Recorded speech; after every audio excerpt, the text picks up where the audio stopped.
Now, if you're getting messages or calls on WhatsApp, but there's no sound or notification coming through, don't worry, because this is usually caused by a simple setting. In this video, I'll show you a few quick things you can check to get your WhatsApp notification sound working again.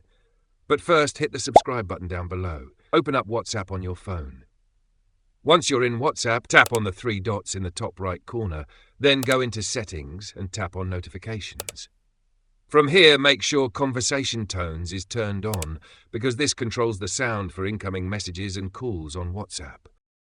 After that, close WhatsApp and open your phone's Settings app. Now search for Do Not Disturb and make sure it's completely turned off, because this setting can silence calls, messages and app notifications, including WhatsApp. Next, go back and search for WhatsApp in your phone settings and tap on it.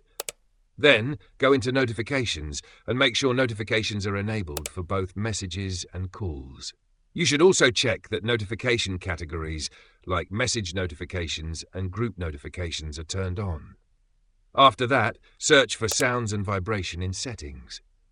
Open it, then make sure your notification volume is turned up and your phone is not set to silent or vibrate only mode. And that should fix WhatsApp notification sounds not working on Android.